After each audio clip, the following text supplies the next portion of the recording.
Welcome to A Tale of Two Scribes. I'm your host, Eric P. Bishop. This is a place where interesting people come to talk about their creative outlets. As for myself, I'm an author, podcast host, travel enthusiast, and lover of the outdoors. If you'd like to learn more about my published works or adventures, go to my website, ericpbishop.com. I hope you enjoy the show, and please go out and support today's guest. Thanks, and enjoy the journey. Welcome to another episode of A Tale of Two Scribes. So tonight I am pleased to have Glenn Pasch on the program. Hey, Glenn. How are you, sir? It's good to talk with you. When we've done this before, the roles have been reversed, and Oh, you were the host and I was the guest. So now we get to, turnabout is fair play, right? that is true. Turnabout is fair play. I'm happy to be here. Yeah. Well, thanks for coming on. So, obviously you have a new book out, and I think it comes out April 14th. Yes, it does. Yep. Yes, so we're going to talk about that for sure. But what I want to kind of dive into first is your career path and kind of what got you into leadership and training and, kind of as a young person, was that a goal or dream, or is that something that sometimes you stumble into career paths? Good question. It was not a plan by any stretch of the imagination. I wanted to be an actor when I was young. My Okay. father, very, old school was, you don't go to school for that. You're going to go to college. And so Right. I ended up taking a lot of electives in college, Okay. used those up for my acting classes. And then for about 10 years, I tried to be an actor. I mean, I was an actor, but I tried to make money at it, I should say. And it just never really worked. But during that time, I worked in hospitality, worked in restaurants, and I Mhm. lived in New York City and for some very successful Mhm. restaurateurs. I I always tell the story. I was applying for a job at Danny Meyer, who has Shake Shack and all of that big empire. Okay. His restaurant or the restaurant of his mentor. Ended up working for his mentor. Hmm. So I worked for him for a while, and I also worked at Bobby Flay's restaurant. So I Okay. saw people that were very successful in Okay. creating structure and delivering great experience. Mhm. And just all of that just was natural that people would, I don't want to say follow me, but they came to me to say, what should we do? How do we do this? And I could help them with that. Right. And it just sort of stuck. And through Hmm. my career, that's always just been a common thread. Hmm. Well, and it's something that's lacking because I mean, it's so you dive, talking about you, wanting to be an actor. Mhm. And my son's wanting to be a musician. He's looking to go to college for it. He's playing a lot now, plays the guitar, and I keep trying to, without giving too much fatherly insight, wisdom, whatever words you want to use, I do try to remind him from time to time. They call it starving artists for a reason. It started not to insult artists in any way, shape, or form, but at one point, that was an extremely difficult way to provide for yourself. And I don't know that it's gotten better as the decades have gone on. It's still really hard to, whether you're a writer or you're a musician or you paint, the people that get the attention and that most of us look to say, ah, that's what I want to be, you got to go into this understanding that that's probably the 1% of the 1% sometimes in that field.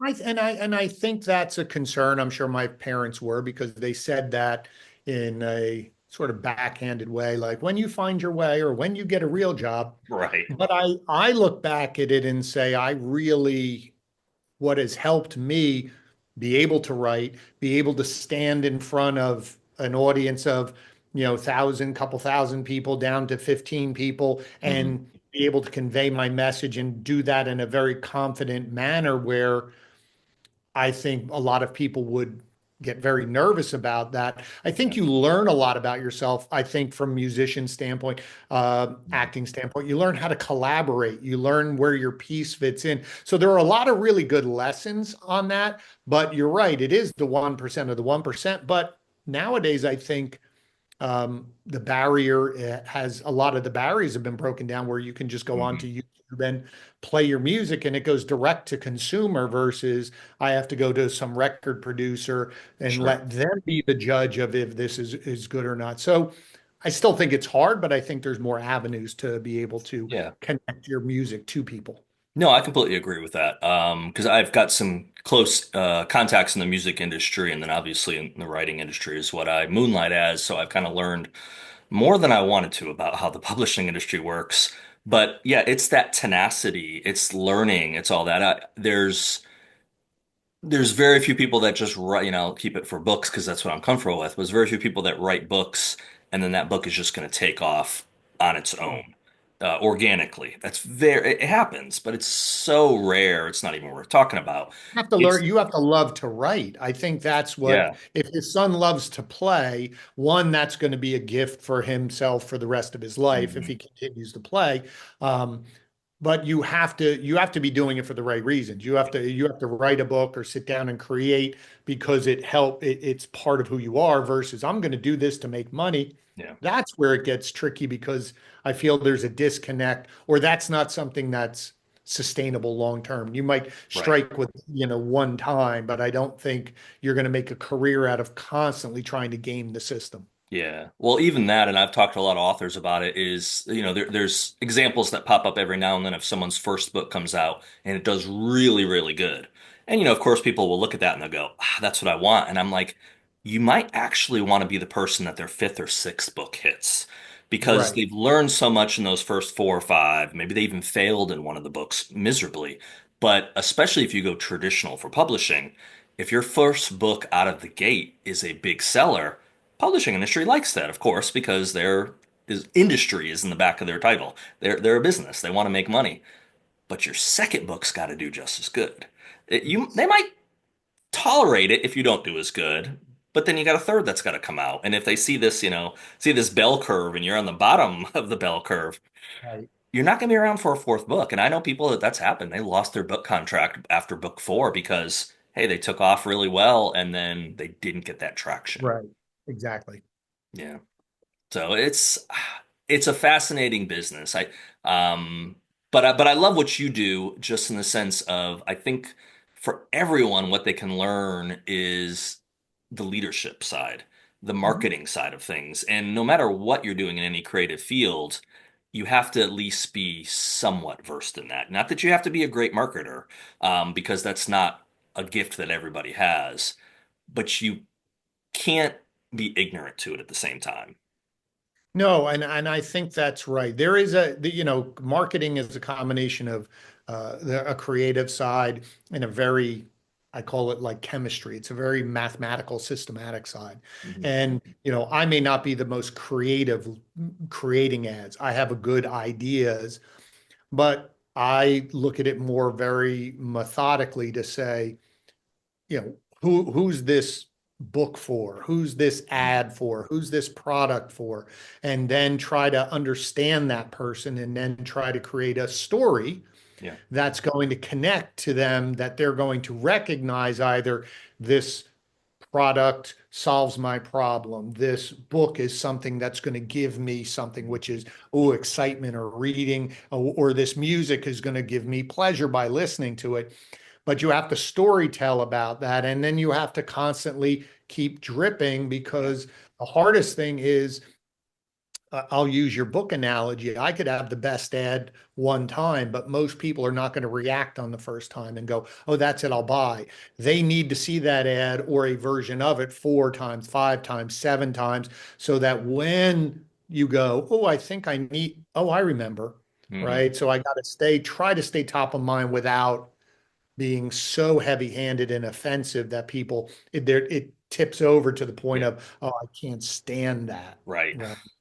But you're right. I think anybody who is creating anything in this market has to be able to have that marketing edge, but then that Mhm. leadership side of taking charge of it, because just handing it over to someone may or may not be the best thing. You're still vested in your own success. You Mhm. have to take charge of that. Well, I think it's hard too to stand out because just talking about like the ad side of it, was going back and forth probably about a month ago now, with some friends, and one of them posted a meme or whatever, and Mhm. it wasn't the Taco Bell Chihuahua, but it was in reference to it. And it was funny because the night before I was leaving Aldi and where my local Aldi is in the same parking lot as a Taco Bell. and I pulled Mhm. out past the Taco Bell, which I don't. I've been to Taco Bell a couple times in 20 years, Right. but very rarely. It's not because you literally have to make a run for the border like their ad used to be. Basically, Taco Bell's not. It's not always the best thing for you. But as I drove by, I heard that ad, that jingle played in my brain of Yo quiero Taco Bell. And then the next day, one of the guys sent that thing, and I was like, I literally had that jingle in my head last night from that commercial. And it's like if you can connect with people and if you can create an ad or you can create a jingle that kind of resonates more so than just in a couple times it's played, where it just like almost becomes pop culture, man, Mhm. that's a way that you can take your brand and you can kind of put money into marketing, and that marketing money really spreads out and kind of enhances your brand, basically. Absolutely. I mean, we all can remember certain ads or Yeah. catchphrases because one, it sticks in your head. Number two, it's how it's stuck in your head, Hmm. right? Yo quiero Taco Bell could be where's the beef or any of those type of old one. But it wasn't just where's it was the woman and Right. the tone of her voice. That Yeah. was the absurdity of it is what lodged it in your head. Right. Now, some of it's that, some of it can be you know, the need or the problem it solves, where the problem that it presents or solves for you, Mhm. it touches you in some way beyond just intellectually understanding Yeah. the ad. It connects to you in their humor, in their, oh, that's worry, that I need that, that's scared, Mhm. or I knew someone, or this could happen to me. And that's it. And then it has to repeat in some way to be sticky. Right. Because as you said, we're constantly scrolling and Yeah. the people in my agency will say, that's my goal is to thumb stop. What's going to Yeah. stop your thumb from scrolling to get you to pay attention? Because you literally are doing the scroll, scroll, scroll, scroll, scroll, just till you see something Yeah. that interests you. But all those 8 ads that you just scrolled past, Right. they're gone. The other one that when you mentioned that, the other one that came to mind was I'm dating myself here, but I've fallen and I can't get up. Oh my Yes. goodness. I've showed that one to my kids, and my kids were like, "Wait, what?" And I'm like, "Yeah, man, you guys just ads have sucked for you guys for about 10, 20 years. Oh, They're yeah. they're not as good as they used to be." Not as fun. Yeah, yeah, because everybody's like, oh, you can't make fun of this. But Right. that's where I think, but I think even, you have to, as a writer, as a creator, um, or even as a business, you have to understand your brand. You have to Yeah. understand what it is you're writing, what genre you're writing, what Right. style, and then even for your books and how I connected with you, you stood out. And just because we connected on Twitter or X, at the time it was Twitter, and we connected, but it was your posts, two, it was your journey, Hmm. and then, it fit into what the genre I was reading at the time, but the book had a different take on everybody else, right? Because you had all the heroes, so to speak, and this made me lean in and go, what does that mean? And Yeah. then you go into it, and then that was what the beauty of Twitter was and still is, or X, Hmm. is that there's so many people like yourself and other authors who will connect with people who just and Hmm. appreciate the content, contact and appreciate the review.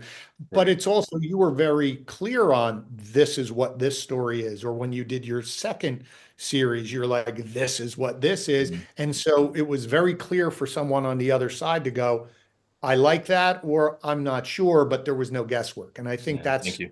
a big benefit. It's a lot of work to get to that point, and that's the one thing. And I brought it up on other podcasts. It's not what when I started writing and took it seriously in 2014. I really just wanted to. I was going through a lot of things in life at that point. I think I was starting my midlife crisis, maybe 5, 10 years early. I was in my mid 30s, and it's just like, what am I doing with my life? And it's like I've wanted to write a book and finish a book for years, and so I put a lot of thought process into what I was wanting to do, and that was actually the book that did not get published. It wasn't The Body Man. The Body Man was number four. But that book, I was trying to do something and have a sense of accomplishment and completion. Um, Mhm. and then when I did that, then it was like, oh, okay, now how do I get this thing published? And then it was just like this avalanche, and like even social media, and I've mentioned on the podcast before. at that point in my life, I had like gotten off Facebook. I never had Twitter at that point, but I had Facebook for several years. And I just was like, it's dumb. Why am I posting stuff? And it's also was addictive, that dopamine hit of getting likes and all that. So I had dropped it. And it wasn't until I started querying agents that they were like, hey, you don't have a website. And one of them was like, hey, you need 10,000 Twitter followers. And so that's why I built up 10,000 Twitter followers because I thought, okay, that's going to open doors for me. It didn't close doors, but didn't open the doors I thought it was going to either. So, but it was building that marketing brand, which I think for most authors, I'll just single out authors because I can talk in that world, is it's very difficult because to be able to write and to create a story is vastly different from being able to market your story. Mhm. Absolutely. Well, there Different is skill set. also, well, for a lot of creators, I mean, I fell into this as well. And it's interesting because some of my brothers don't have this gear. Mm, Um, I always thought it's riding a fine line of being proud of what you've done or feeling like you're bragging about what you're doing. right. Yeah. From a creative side, you start going, well, I'm out here saying, oh man, mine's the best and this is great. And that type of person always bothered me because Right. I kept thinking, now there's other people who are like, that's what if it's really good, then why are you? And that's, I think, where creators find that delicate line of, Sure. I'm very proud of what I've done and I will Hmm. stand by my work. But I also have to tell you it's really good, or try to find someone else to tell you it's really good. Right. And hence, that's where what I like what you're doing is constantly leaning on reviews, not Yep. just you saying I'm great, but look at the reviews. And I see a lot of authors doing the thank you for all the reviews and Hmm. leave a review and host a review.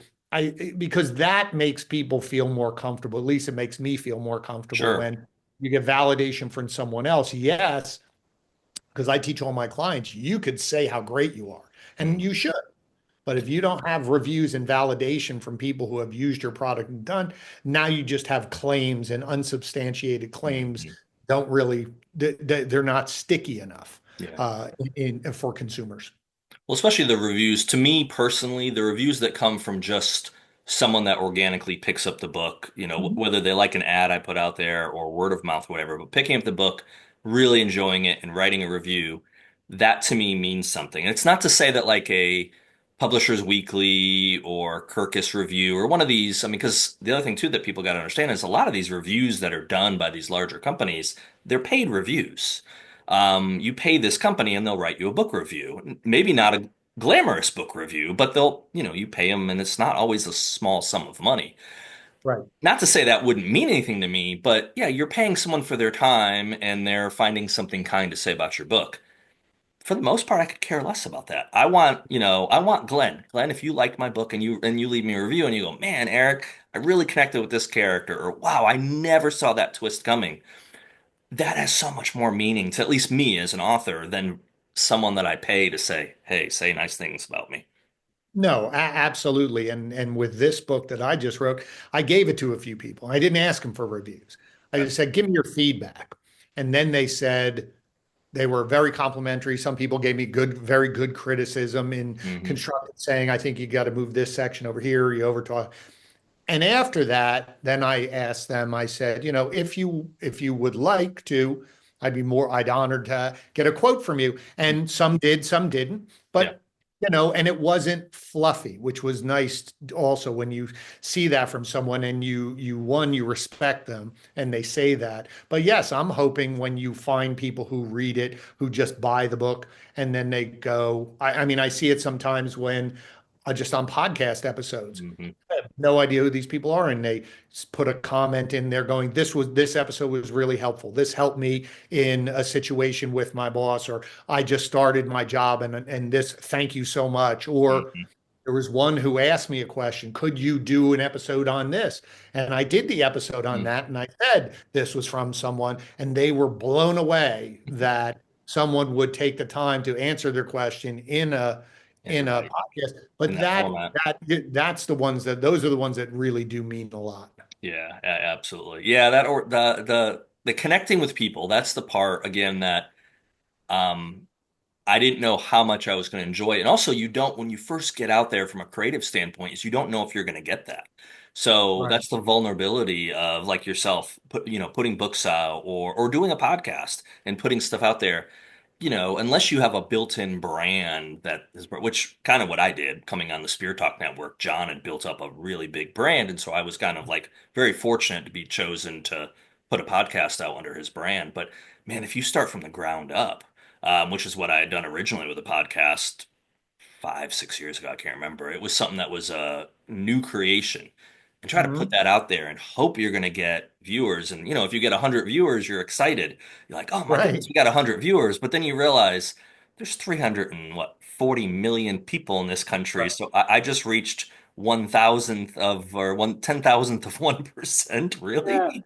But I think it's also, and for you, I mean, I remember we talked about going to those early writing conferences Yeah, for you, Thriller Fest. where Yeah, where you're in the corner going, what the hell am I doing here? And you right. see the people that you respected, and then maybe the next time you go there, they remember you, and you're Hmm. going, still feel something's wrong, like something's wrong. Why am I at this table? But it's a very receptive community because the Right. fact that I know for me, when I speak, there's other people who go, oh, I don't know if I could do that. Or I've Hmm. encouraged people in my company to speak.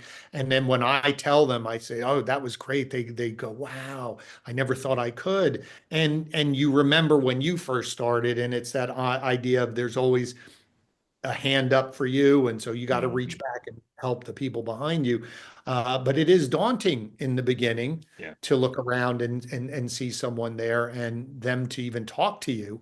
right. You're going, wow, I hope they don't find me out. Well, and I think part of that too comes with, at least for me, I had a lot more intimidation years ago. And I think what it is as you get older, I think a lot of things fall into perspective, and you Mhm. kind of get a reality. You have, honestly, let's be honest, let's be frank about it. Is you got your own mortality kicks in at some point. When you're Sure. 20, the world's your oyster. You can do whatever you want. People slam the doors in your face, whatever. You can normally bounce back from that. But when you start getting older, you start realizing, okay, I've got less time here. But at least for me, I've also started to interact with a lot more very successful people. And what I try to do is glean what I can of how they became successful so maybe I can, run my business better. But at the same time, it also gives me an ease being there of like, they're just like us. Yes, they might have a bigger house or a second house, or they might have their own plane or whatever. But at the end of the day, they put their pants on probably the same way. Maybe it's nicer fabric. Right. But when they get stains on that fabric, those are a lot more money to replace. Now they might have the money to replace it versus my Levi's or whatever. But I think it gives you that appreciation of, we're all on this journey together. And the other thing that also, to me at least, is like you were mentioning about supporting people and all that. That also then gives me that value, that respect of people of going, you know what, we're all doing this same thing together. So why Yeah. not be someone that interacts with this person and gives them something positive versus, oh, I met this author and man, he was a jerk. Man, I messaged him and he didn't reply, or I put a post out there and now there is a line you cross. Like when you get to that high level of whatever the success is, a CEO of a Right. company or a New York Times bestseller, the John Grishams of the world or Stephen Kings of the world, if you get 10,000 emails in a month of people, well, you can't respond to 10,000 people. Sure. So there is that level of you at some point have to have someone to help or you're not able to interact. But if you are small time, I'm small time, and I get an email from someone or I get a post from someone that someone thanks me or asks me a question, yeah, I mean, I feel obligated to like that person took their time to ask me a question or to tell me something positive about my book. I should respond. And I should respond in a nice way that, that's respectful of their time that they spent on me. And I think you raise a very good point is with age, you start finding yourself and I heard someone, I think it was Barack Obama who was talking on a podcast, and he said, what happens is you move up in the world and you find yourself at different tables. Hmm. But what you find at these tables is you think everybody at that table has it all together. And what you realize is some of them don't know what they're doing. They're just faking. or they're struggling with it. And he goes, no matter where you go from, as he said, I went from the Senate and now you're in, he goes, I'm sitting there talking to people who are running countries. And he Right. goes, you find a few of them who are going, I don't know if he gets it all, or they're struggling like we are too. So I think it gives comfort to the fact of we're all trying to figure it out. We Yeah. just might have been at that table a little sooner, or we've had a little more experience doing it. Right. But it shouldn't stop you from wanting to try to Correct. reach out to people, to ask questions, because, Yeah. someone will answer your questions. And I think Hmm. more times than not, especially creative people want to help others Help others. more Yeah. time than not. I very rarely, I could probably count them on one hand where I've asked people who are, I want to learn from them about something and they just blew me Blew off. you off. Most of Yeah. the times, people are very generous with their time. Yeah. Well, and I think especially if people, you can sense sincerity with people. So when someone Mhm. asks you a question, you can kind of tell if they're snow jobbing you or if they're sincere. And if someone's Right, sincerely asking you, like, hey, how did you do this? I mean, unless you're just a jerk, you can give, again, now there's levels to it, like you were saying, but generally speaking, you can respond. You mentioned Obama, and I think Michelle might be having a pod. I saw something recently. I don't, she's coming, everyone has a podcast now. We both have podcasts, but I think she's starting one, so she's probably been doing some promo. But I saw a clip, it was in the last week or two, and whoever she was, or whoever was interviewing her brought up the fact that Barack was, I guess, after the White House was saying, hey, let's move to New York. New York's a fun city, blah, blah. And she was just basically saying to him, dude, we can't go move to New York. You think you're going to go to New York City and just walk to Central Park, or you're going to go down right, and see a play. Every time you walk out of the house, there's going to be a throng of people. We have to have security apparatuses. Um, and it makes when I saw that, and obviously I've kind of studied the role of the presidency, not more than lots of people, but more than some, just for the role for the purpose right. of my books and stuff. That's one of those positions where, besides the ego of it, most of it's really crappy. Like, do you really want to go somewhere for the rest of your life and have 4, 6, 10, 12, 20 armed people that are with you, that are standing outside the bathroom, that are doing this? It's like, I don't know, man. Give me that CEO that runs a Fortune, 497 company that might be worth, $300 million. That dude can walk into Walmart. He can walk into Chick-fil-A. He can go to a baseball game. I went to a minor league game this weekend. He can go sit anywhere, and no one's going to be like, it's George Clooney. It's Barack Obama. It's whatever. No one knows who Exactly. that dude is, and that dude could probably buy the stadium 10 times over.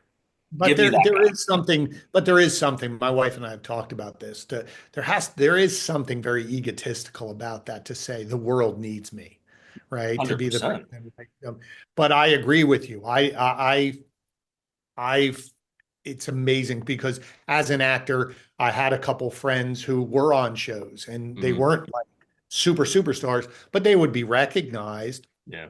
And I said, what happens if it's that where you look out your window and there's paparazzi and you can't leave and there's constantly people writing about you and talking about you? And Hmm.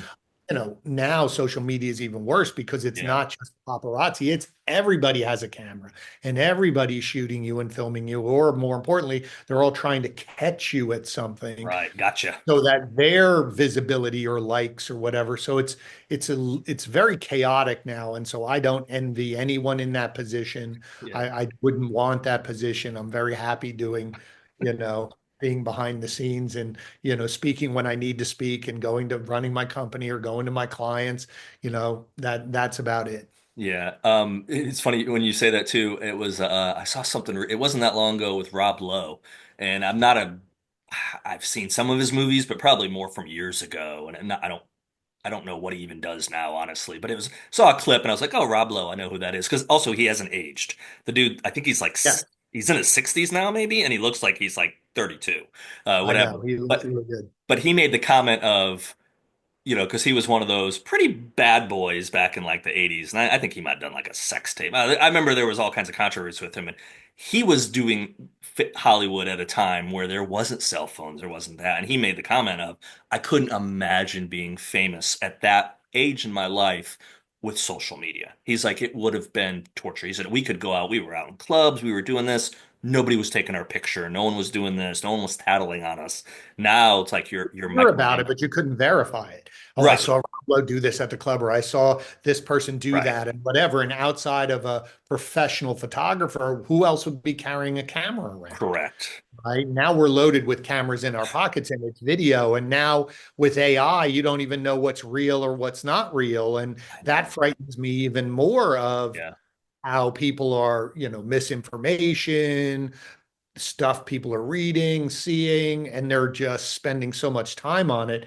It's crazy, yeah. crazy, crazy now. Yeah, I've been researching some of her future book, and the more I dive into it, the more I'm like, I don't know if we're going to survive this one. I don't know. I don't. How do we? What kind of reset has to happen at some point to kind of bring this back from the? It feels like we're close to an abyss. I don't know. I hope not, but I don't know. It's a lot of stuff Well, out there now. there's a lot of again, it's that danger. It's the balance of technology, which is useful, Right. right? And so automated, we don't mind automate calling a phone and someone saying press one for this and two for this and three for this. And we're like, Hmm. oh, we'll get to the right person.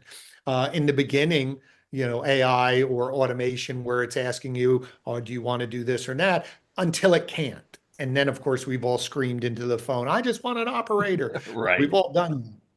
And so there is automation where it's going to be more efficient than having people do it because it's 24/7 and they don't Mhm. get tired and they do it exactly the right way every single time.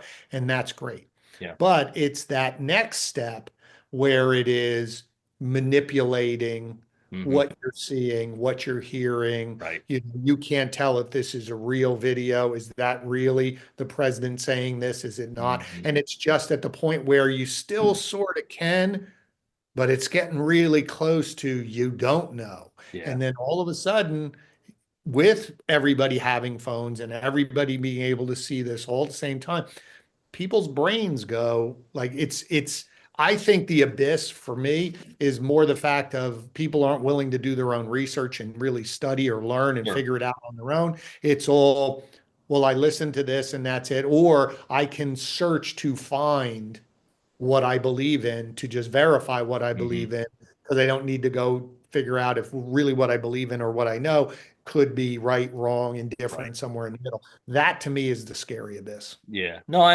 agree with that. The AI stuff, what scares me is I was in a movie theater when I was a teenager. I was down visiting family in Atlanta, Georgia, and I remember watching Terminator 2. So every Yes, time I yes, see these like robotics from like these universities that are like doing these flips and all that, I'm like, all you gotta do is give these things a blasters, man, and you know what's gonna yeah. happen to all of Oh, I us? know, I know. My wife says that we've seen the movie. We know how this ends, and my kids even go, the robots are going to win sometime. So we're like, okay, well, nuts, nuts, nuts. So how was it like? So for you, you were talking a little bit earlier about you kind of your background and how you kind of got into this field. But what was it like? When did you reach a position to start your own company? And then kind of how was that decision making process? How did that take place? Um, well, actually, I was working for a company for a long time, and then they went in a different direction, and so I stopped. So I was trying to build my own company because I left that, and it was an interesting learning experience because I'd been with them for a long time, Mm-hmm. and this is, God, now 15, 18 years ago, maybe a little longer, where you weren't really, people making their own brands or Hmm. standing out. I remember growing up, people running their own businesses, that wasn't really the desired path. Right. The desired path was you're going to go work for a big corporation and you're going to stay there for 40 years and you're going to get a pension. And, that was the thing. And if you ran your own business, it was almost, I don't want to say looked down upon because my grandfather owned his own business, Right. but it is that, oh, you couldn't get into Bell Labs, you couldn't get into Sure. or whatever. Where now it's completely different. So Hmm. I was saying, well, I had no idea what I was going to do because I have to go get a job. But the thing was, I don't even, after you work at a company for a long time, and probably you as well, Hmm. it's very hard to put onto a resume, what exactly do I do? Because you do so many things, Sure. right? And you're like, well, how do I explain everything I do? And so in the meantime, my wife I had gotten a business coach to just clear my head and figure it out. And she said to me, stop it all. Out of all that stuff, what do you like to do? Well, yeah. And I said, I love helping people, like companies or people, build teams, figure out their processes. And I love coaching people and, Hmm. train people how to build teams. She goes, that's what you need to do first. So I started reaching out to people going, Smart woman, I by the way. yeah, totally. So I said, I would call them up and say, you have teams, do you need help? And so Hmm. I got some work and I said, okay, my brother was starting a marketing company because he was Okay. in marketing. So Hmm. he was helping me market. And I looked at his company and I said, your company's going to implode because he's not a guy who builds processes and structure. He's an Hmm. idea. Gotcha. So I started trading services until one of his longtime employees said, why don't you two work together? And I said, okay. So we became partners in Okay. the company. And so I built the agency while based on his ideas. And so I built all the structures and built the teams and built how we had to do it. And in that time, I had to learn about really marketing and Yeah. how to do it for other people. And websites and SEO and Google ads and then Facebook ads and all of that. And so we've built a company. God, he's been doing almost 20 years. I guess I've been with him 16. Hmm. And, so we have an agency, digital agency side. And then we also have a consulting side because people would come to us and ask us for consulting help, but we didn't want to have a conflict with, well, if we come in, the perception is if I tell you your marketing's horrible, it's to sell you my agency's services. So Right.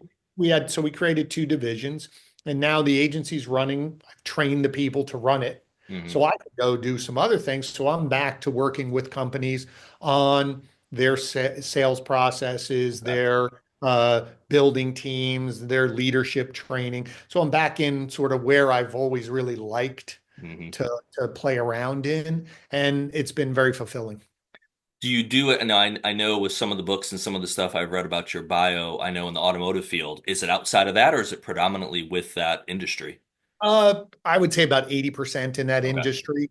And that wasn't really planned when we started marketing. When my brother built the company, of course, you go to friends and family first. Yep. So, our first clients were his friends who had a restaurant and the person who did his LASIK eye surgery. Hmm. And, one of them will happen to be an automotive dealer.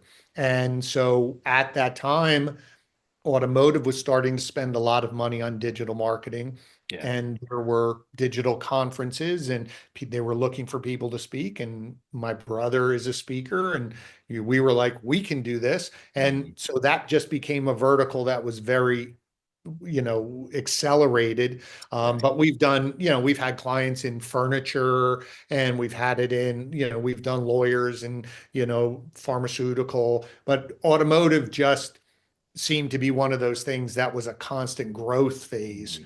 Yep. and available. So we just laid into that one. And so, yes, so probably about 85% of that.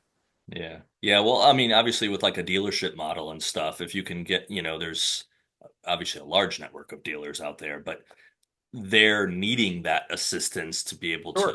market their product and to be I've actually been dealing with it recently, just not bought a car but looking to, and so getting on some of the websites. And I've noticed too, there is a lot of uniformity with the website, so they kind of they've probably all figured out kind of what works. Like the pop-ups will come up and say, hey, want a Right. thousand dollars off this purchase or $500 off this purchase, give us your information. And I did one of them, I did actually say yes. And of course I started getting texts and calls and all that Yeah. stuff. It's fine. I was trying to, feel out, okay, am I interested in, in talking about your product? So yeah, it definitely it's totally not my world. So again, you kind of sometimes stay in your lane. And when you get out of your lane, you realize, oh wow, this is something I don't know very much about. So Right. Well, but what's interesting about all of that is when you take a step back and you watch what they're doing. mhm. Then you can say, well, could I do any of that for what I'm doing? Not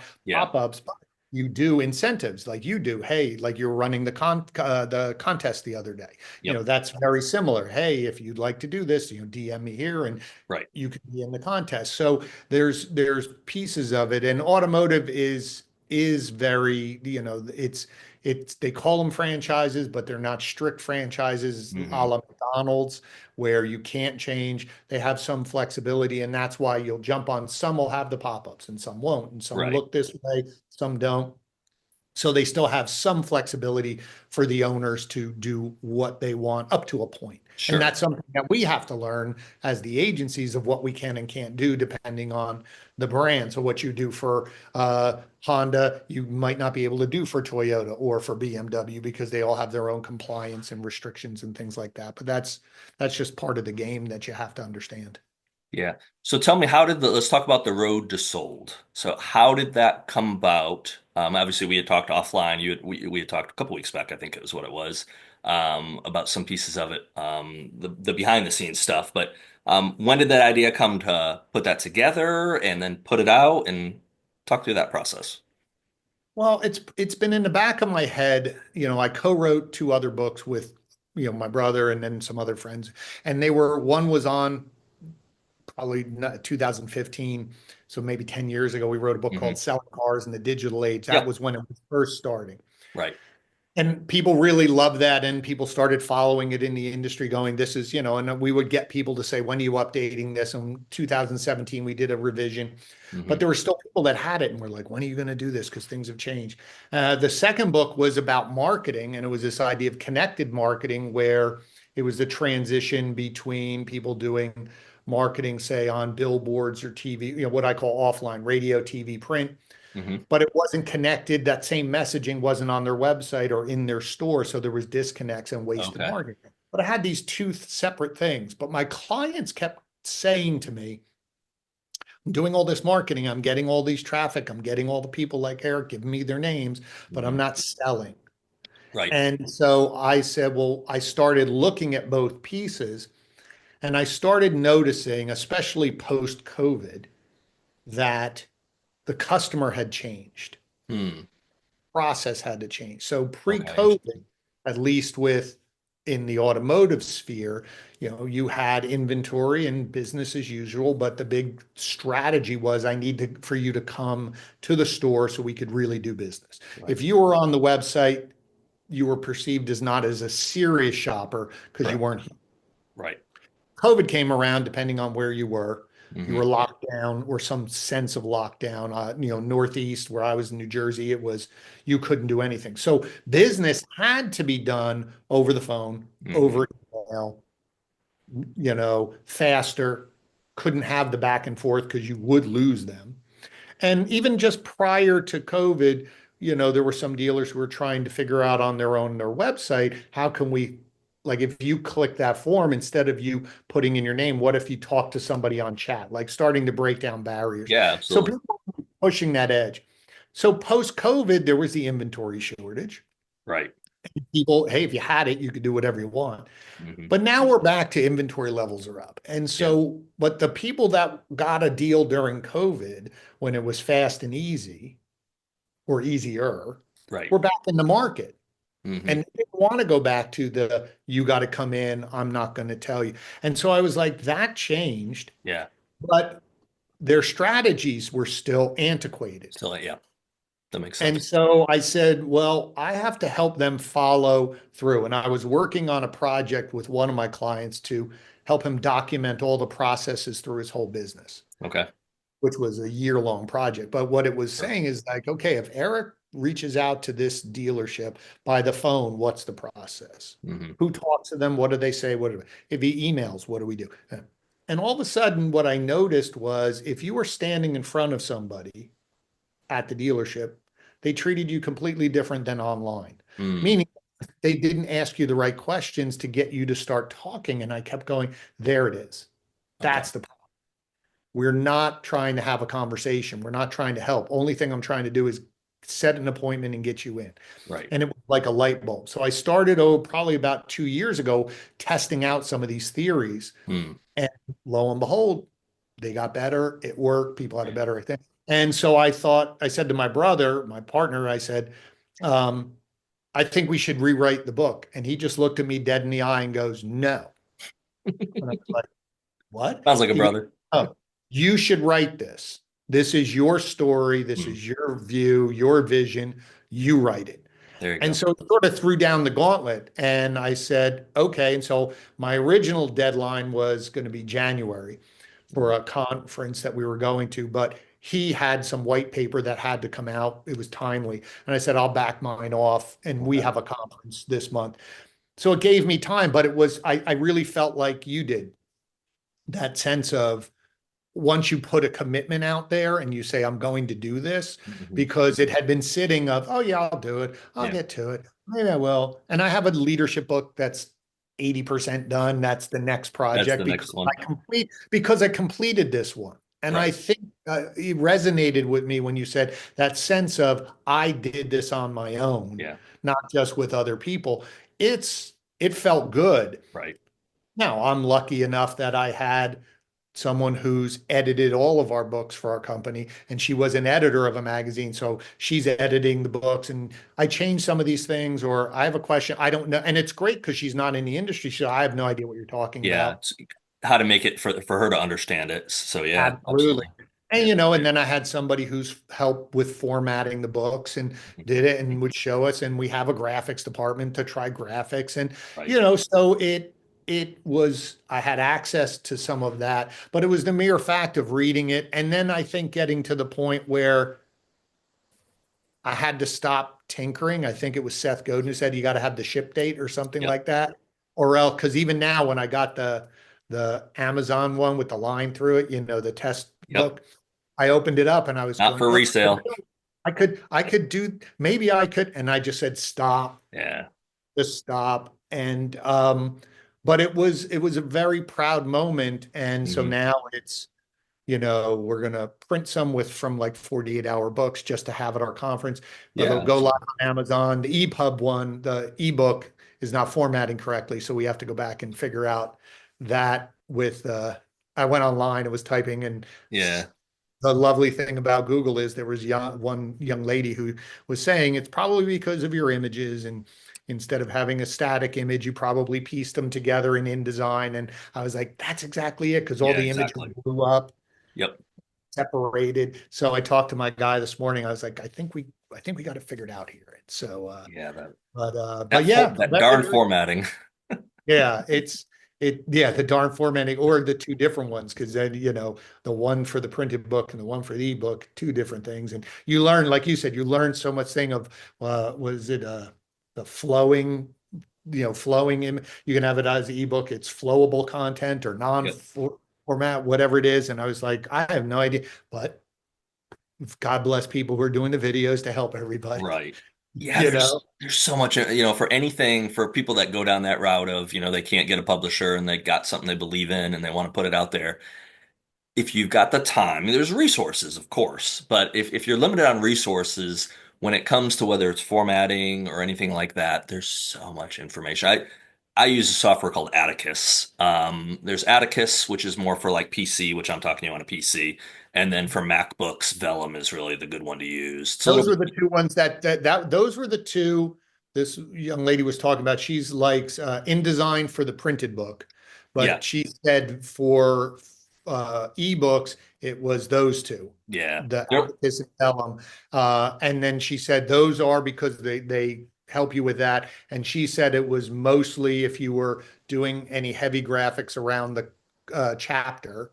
But Right, mostly, she said if it's images, she said you might even want to think about leaving some images out if they don't help really for the right. book, because they can really distort it how it is. And I Oh, thought, yeah. well, we'll figure that out. But it is fascinating. And but going even through that content, because there were a couple people that you'd start watching and you go, I don't like them. Right. I don't Oh, like oh them. yeah. I've Or watched so many videos over the years where you give the person about 10 seconds, be like, I can't listen to this person for 16 minutes talk about how to right, do right, this. right, right, right. There's got to be someone else out there that can explain it. Like get this like monotone or just I don't know. Sometimes it's just the their It's a voice. little salesy. Like they're trying to Yeah. sell you and I also have a course. And I was like, Right. of Oh, they course all you have have courses. of course you have a course. Of course you have a course. But yeah, this young lady was great. I watched two of her or three of her things, and she was just super helpful. And then she Yeah. was rating one she did was rating all the platforms, Amazon or Mhm. the other one you recommended to me. For Facebook, for ads or No, for publishing.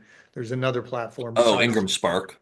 that was it. She was Yeah. like, they've changed it now, but it's still hard. And then there was direct to digital, another one. And she was Right. really honest about them. I like this about this. And that's what I liked about her. She wasn't selling any of them or whatever, but she was Right. very clear. This one, if you want this, this is better. I've tried this. It's harder, but I can do this. Or, hey, there's an update. I used to say this was horrible. Now it's not horrible, Mhm. And that made me feel, okay, I can listen to her. And she Yeah. seemed, she wasn't as super resolute. This is Hmm. the only way to do it.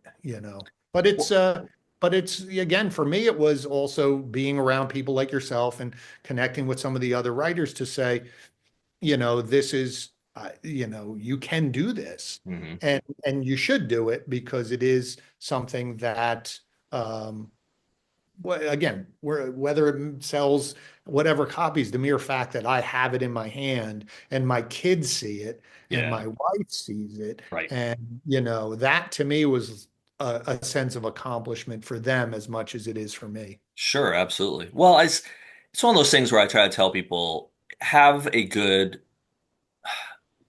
understand it when you get started, especially if you want to get published. Because I didn't know the publishing industry, I didn't know any of that, and I don't regret doing it. I wanted to tell a story.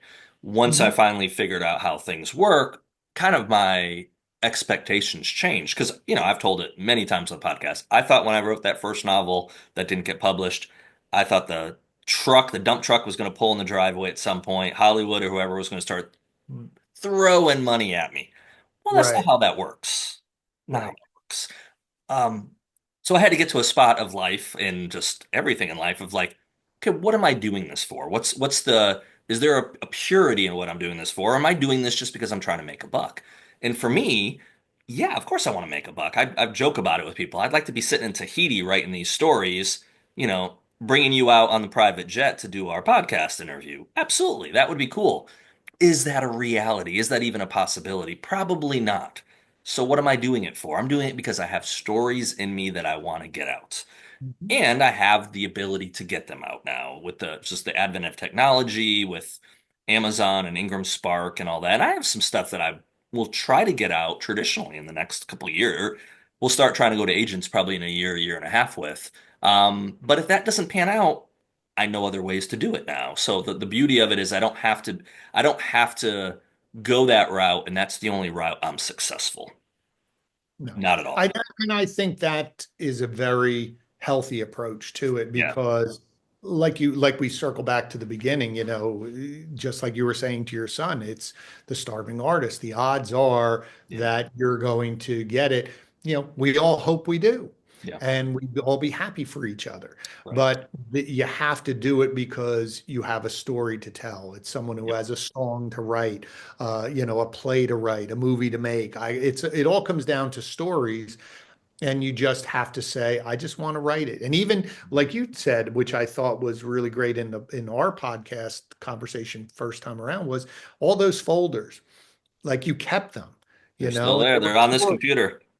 right? But they're stories, they're part of you, and you open Right. them up and you go, oh, that wasn't as bad as I thought it was, or I could make it better. Or, Right. I'm still writing that Yeah. version of it over and it's evolving. Or, oh my God, that's horrible. But Mhm. the fact that it's horrible now has mean your level or desired quality from yourself is Sure. higher now than, oh, that's good. Because I look back at some early things even and I was like, oh God, Yeah.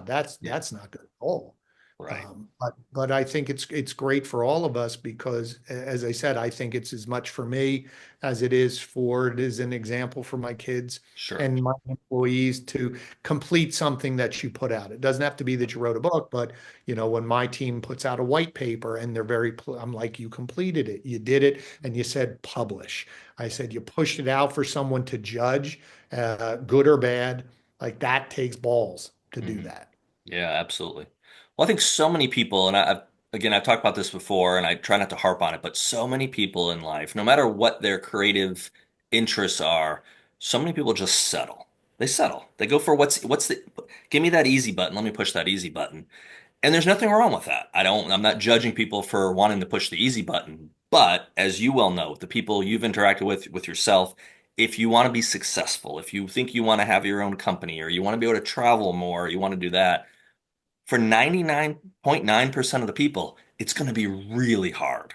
And a lot of those people aren't going to get to where they think they want to go. But they also might find they'll get there and it's not what they really wanted in the end. It's the journey that got them there. But you got to have that drive. You got to have that drive to push yourself. And like you were mentioning with deadlines, I've got what, 2 weeks? 20th, 25th, 25th, somewhere in this month of April, I have to get my document to the final copy editor. Right. And then I'll give it one more pass after he gives it back to me, and I'll probably make changes, but I'm going to be very careful with my changes because if I screw up the English language, which I'm really good at doing, there's no one else to catch my boo-boos before it's out to whoever wants to Right. buy it. So, I got one more time with this book, and then the nice thing is once that I think for like Amazon and Ingram's a little longer of a span, but I've got till like 3 days before publication date to upload that final file. And then that's it. It's done. Now, yeah, I can go back after the fact and I can put an updated file out there and make tweaks. Yes. But generally speaking, that's my cutoff. And once it's done because I could Yeah. tweak it the rest of my life. And guess what? It's not going to You get me can nowhere. overtweak. You're going to overtweak. But it's funny you say that because my wife when I got the book, she opened it up and she goes, you forgot that part acknowledgement. I was like, holy shit. And so I talked to my guy today, the first batch that went to the 48-hour books, too bad. But he's like, yeah, I have. He goes, hold on a second. Amazon says we have 1 day and 10 hours to, I said, can you just update this part of the Yeah, thing? Yeah, no problem. But it's funny. But I think it's also a relief once it's done right, because you're antsy. I'm not, I want it to be released.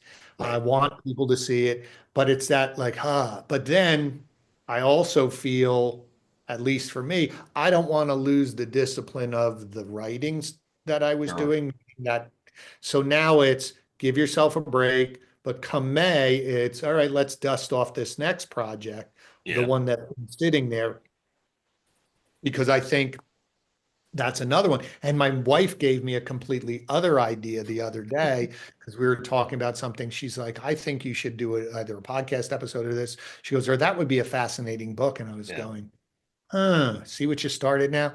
Listen But to her. oh yeah, I know. She's way smarter than me. Listen to her. But that way, I think that's also something that I got out of this. Yeah, That in the beginning, it was the argument with yourself or the fight with yourself to sit right. there and write.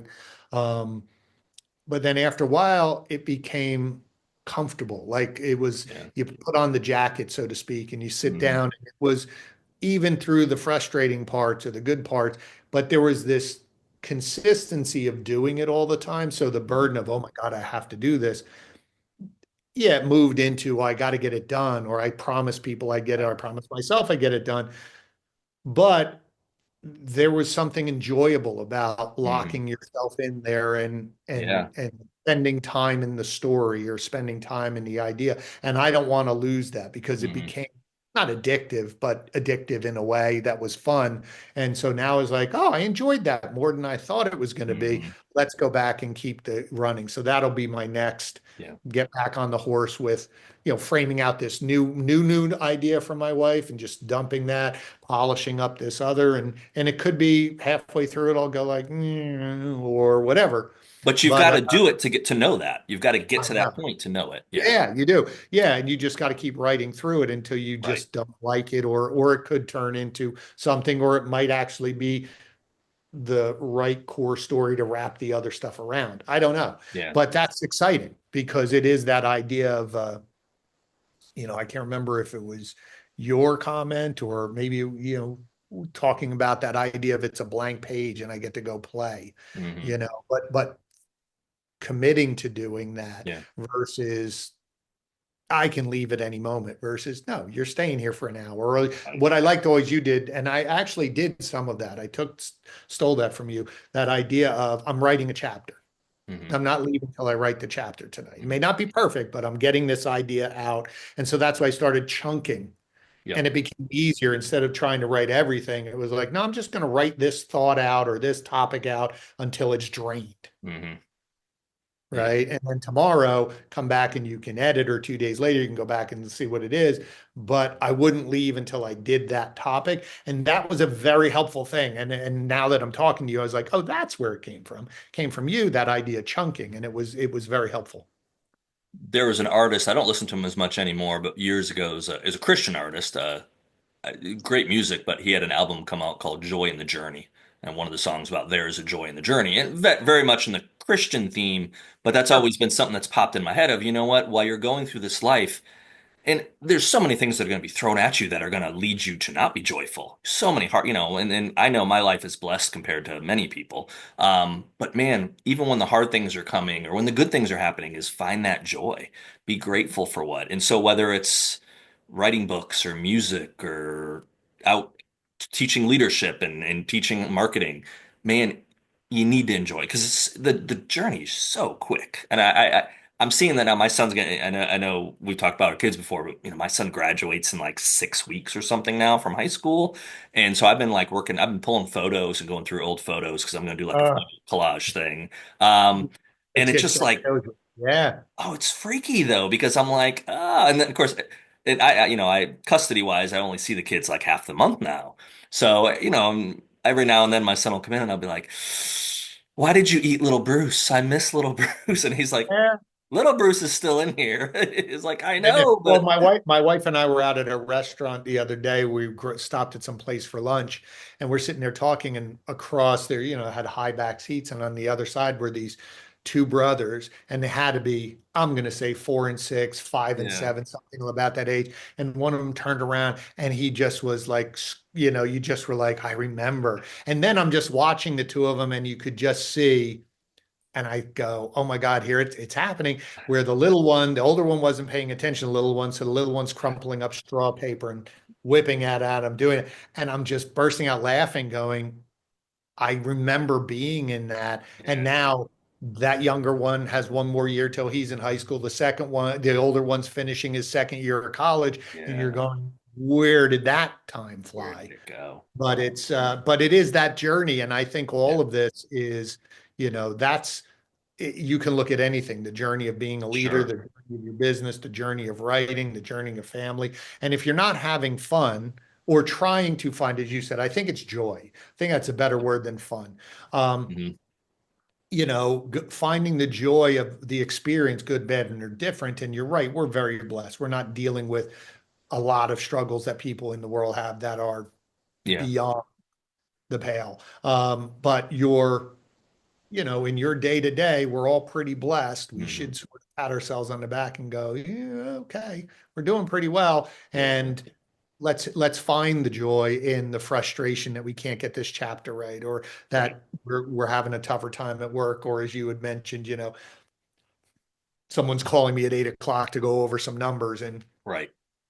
it's and I had a friend who says it, and it's a little corny, because he can't help his marketer brain. I was like, good luck.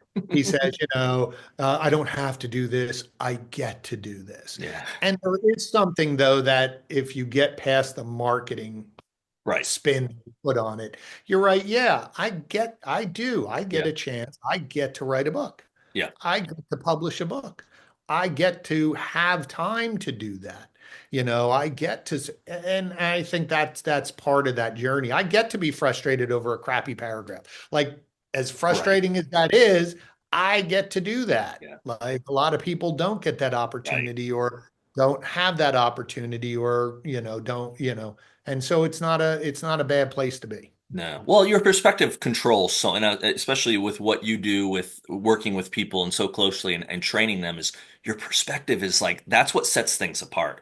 You can teach 10 people the exact same process, but the two or three people that really embrace that process and find how it's going to help them achieve their goal, those are the ones that are going to thrive and really just take off. It's the three or four on the backside that are like, this is stupid. I don't want to be doing this. My boss is making me do this or learn this. Guess what? They're probably going to be the ones with the loser sign on their head because they're probably not going to be the ones that get the raise, get the better job at some point, and you talk yourself into so, and whether it's writing or music or any part of life, you talk yourself into success much more than you would really understand or believe. And you can talk I, yourself out I of it think you too, talk your, obviously. I, yeah, I think you talk yourself into or out of. Yeah, into You yeah, know, out of success or into, I recently went back to my therapist and it was an interesting thing because I just wanted to talk through a couple things. And she said something to me that was exactly that. She said, she goes, you don't talk a lot in the way you talk sometimes. You are breaking down puzzles and pieces. And she goes, you know, if I asked you to think about the voices in your head, because we all hear them, do they mhm. sound different? And I said, oh, yeah, there's a couple different people. She goes, well, why don't you name them? And then Hmm. you can talk to them. Because if you have that doubter person in there and you go, oh, that's the doubter dude, there's a tone of that voice. And now you know that's the doubter dude and you can talk to that person. Or the cheerleaders up here, or Yeah, the realist, or that. And all of a sudden I was like, oh, she goes, because you need to talk to people. That's how you move through the yeah, world. If you're having but mm, if you don't know how can you talk to that person if you don't know who they are? And I was like, right. that's pretty damn So smart. And When doubting Dan speaks up, you can be like, Dan, shut the heck up. exactly. And it's very funny. You go, and when I did it one time jokingly, and doubting Dan shut up.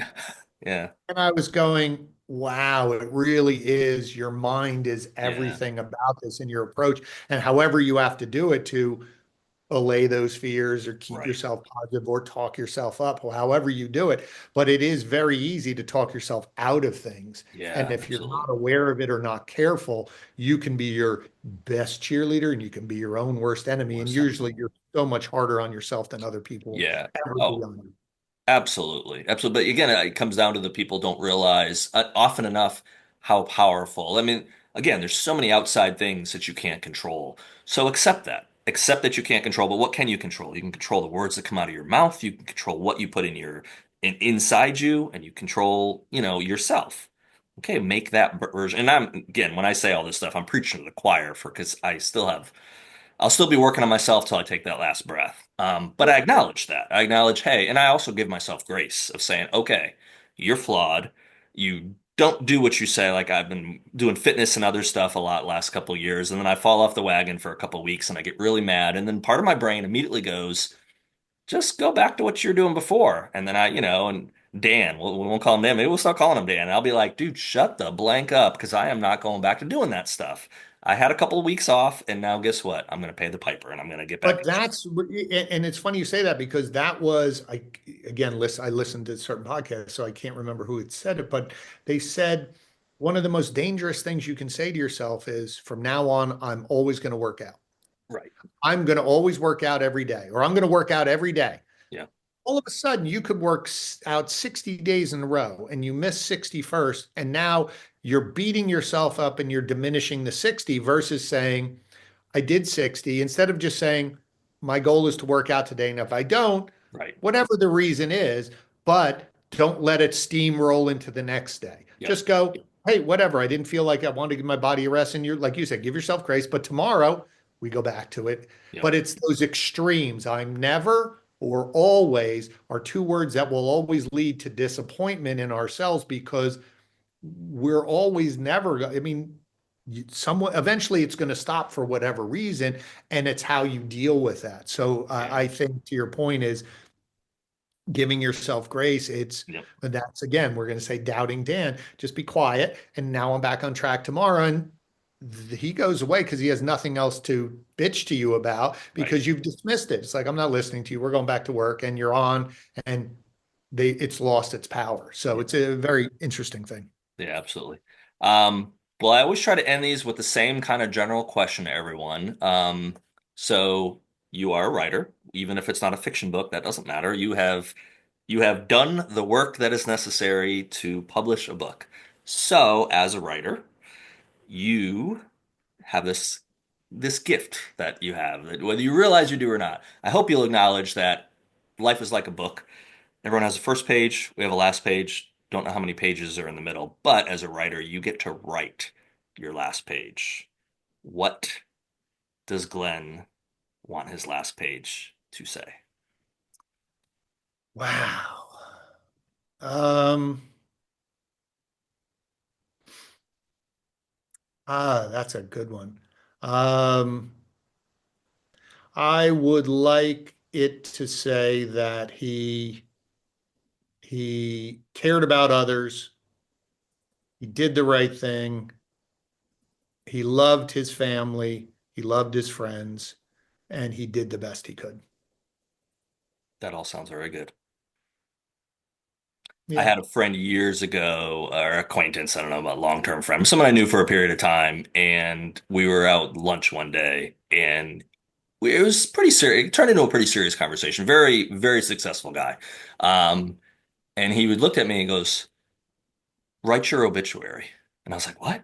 He goes, write your obituary. What do you want that thing to say? And that always stuck with me of like, because at the time I was, I don't know, probably in my mid early 30s. I don't know. I'm probably mid 30s, I guess, at that point. I don't know if it was 10, 15 years ago, but it kind of something that popped in my head over the year. And I forget about it for a while. And then it would kind of pop back up and be like, okay, I'm living my existence now and I'm living my life and I'm going to leave something behind. I get to decide part of that. Now, people will have their own opinions of me, of course, but to some degree, I get to leave that legacy behind based on what I do and how I live my life. So I try to give myself those reminders, and again with grace every now and then of like, okay, what are you doing? What are you showing your kids? What kind of example are you? And I think sometimes that just gives you a course correction because you're Yeah, I never think gonna. Stephen Covey in his Seven Habits had that as, begin with the end in mind, but he was, picture your funeral. Is it Yeah, filled? What are they saying about you? Um, but it's more for me, you know, and that's why it's a fascinating question because you do control it yeah, because people are going to go back to their daily lives. And yeah. so they're going to, after all the condolences and all of that, they're going to go back. But is there something that sticks with them? Yep. Or will your something that you said or did for someone, is that something that they carry on with them or Hmm. they remember or they share with someone and say, I remember this guy Eric and he did this for me and that meant a lot. Like that to me is worth more than the money or whatever Yeah. because that touches people. Right.